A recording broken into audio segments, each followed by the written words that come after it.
Hi everyone, we're still in the chapter 2, where we tackled the ratio and concept. This section is entitled the unitary method for solving problems. So first of all, we want to explain the new concept of the unitary methods to solve a given problem. We should know, first of all, the unitary method is a way of finding an unknown quantity when the ratio between two quantities and the value for one quantity is known. So, for example, we have, the ratio of tin to lead. We have a 10 to lead. In a particular type of solder is 8 to 5. 8 to 5. So we have 10 to lead, 8 to 5, okay, with these portions. So how much tin is needed to be mixed with 35 kilograms of lead? So normally we are searching for the tin, okay, we are searching for the tin. So let X be the quantity that we are searching for. So X to 35. So normally we have these ratios equivalent to each other. So X to 35, 10 to lead, and 8 to 5. So how to use it? We can use it in two different ways. In the first way, in the first method, we can say the first to 35 over 35 equal to 8 over 5. So normally we'll obtain an equation. X the first over the second, the first over the second. The order here matters. So normally if we take the first term over the second, so normally we will take the first over the second. And if we take the second over the first, so we take the second over the first to obtain an equation, a proper equation, okay, a correct one. So the fraction x over 35 equal to the fraction 8 over 5. Then we can get rid of this denominator by multiplying both sides by 35 to obtain x equal to 38 over 5 by 35. We use the calculator to obtain the correct quantity or the correct answer, 56. So we need 56 when we are using kilograms. So normally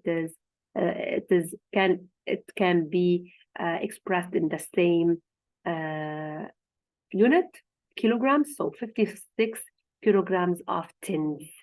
Okay. In the same way, also, how much lead is needed to be mixed with 70 grams of tin?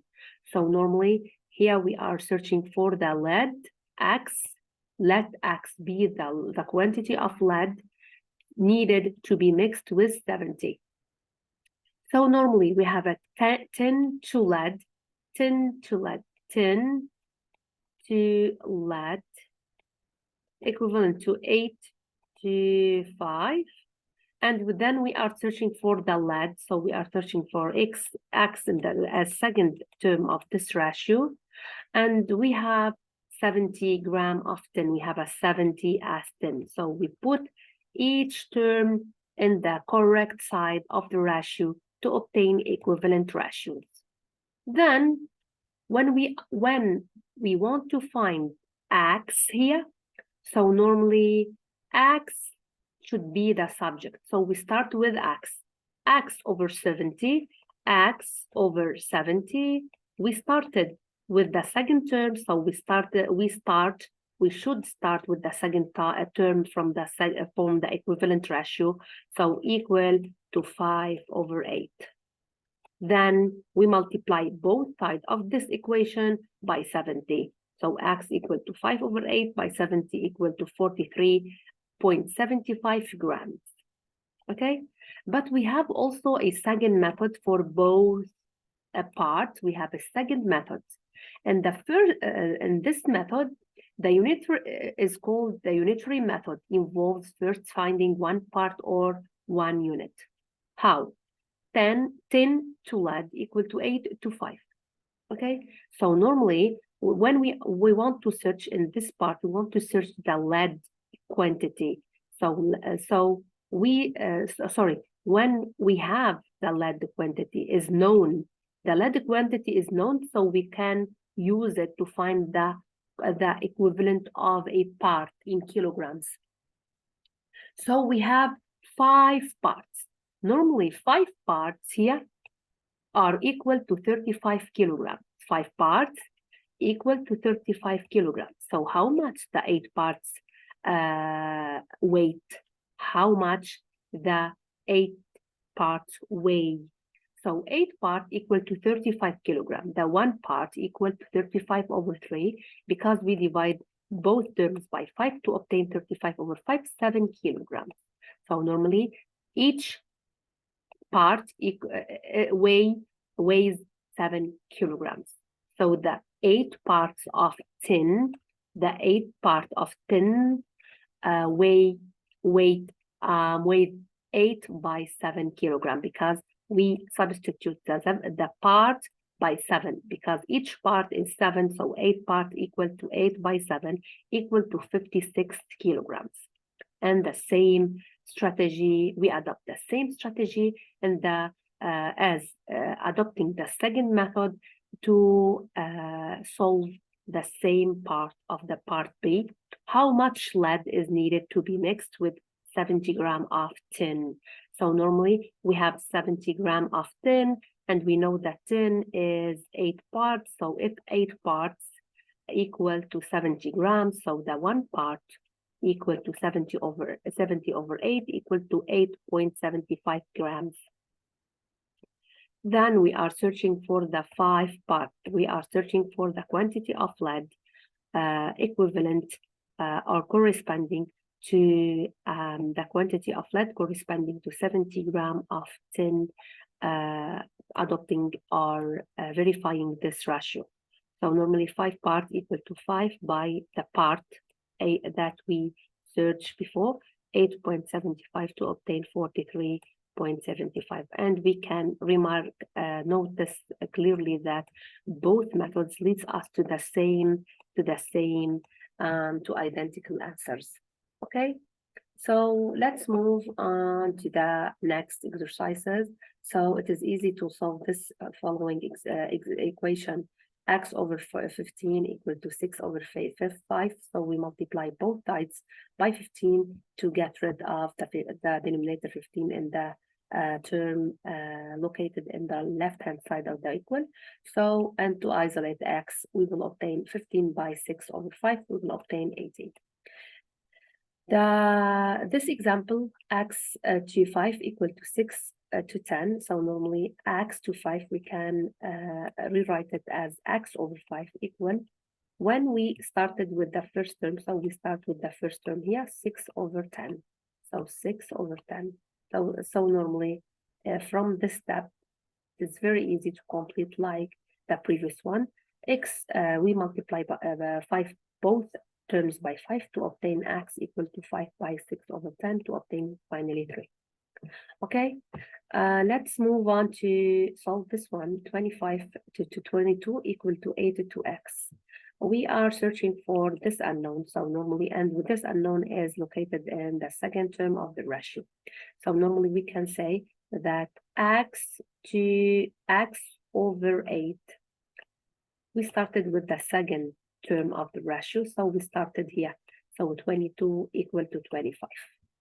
And we know that this quantity equal to this quantity. We can say first this quantity equal to this quantity. So x over 8 equal to 22 over 25. We complete to obtain 7.04. Okay.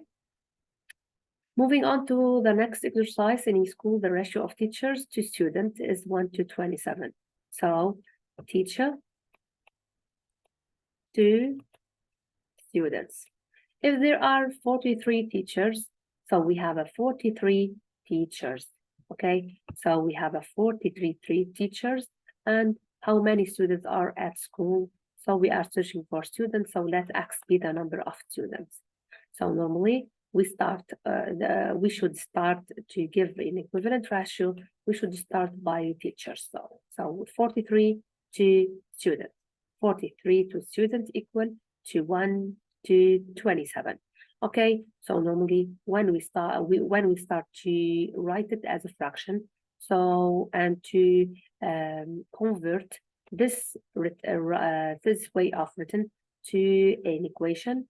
Okay, so if we start the second term of this ratio, x over 43 equal to 27 over 1, and we complete to obtain 1,161 students. And the same way we compute, and we started to put and to let x be, we assume that x is the number of teachers to search for, that we are searching for. Okay, so normally teacher, so normally we start with teacher because we have the ratio, the given ratio is started by teacher to students. So x to 945 students. So here x, we started with x, so it is easy to complete by the same way. X over 945 equal to 1 over 27. And we complete to obtain 35 teachers are needed to teach in this school with 945 students. Okay, moving on to the next one, we have the ratio of boy's height to his father's boys and the father's height. Okay, if the boy's height is 123, so normally we have 123. So we have, if we write this one as a fraction, so normally it is 3 to 5. Boys to father's height, 3 to 5. And we can write the equivalent one, 123 to x, because we are going to search for the tall of his father. Okay, so if we start to write x over 123 equal to 5 over 3, because we start to proceed with the second term of the ratio. So we start in the second ratio, we start with 5 over 3. Then we multiply both terms by 1.23 to obtain x equal to 1.23 by 5 over 3 to obtain the tall of his father is 2.05. And also the same strategy and the same method for Carla's weight. Moving to the next exercise, okay, also we can adopt the same way, the same method, but lastly, we want to adopt the unitary method. What we mean by unitary method? We have a bag of lollies contains a mixture of mints, toffees, and caramels. We have a mints, toffees, and caramels. Good. We have normally we have 5 parts, 5 lollies with 7 lollies of toffees to 4 caramels. Okay, so if there are 25 mints in the bag, we have a 25 mints. So normally each 5 parts are equivalent. Each 5 parts are equivalent to 25 lollies. So the 1 part is equal to 25 over 5 equal to 5 over 5 lollies. So each part is equal to 5 lollies.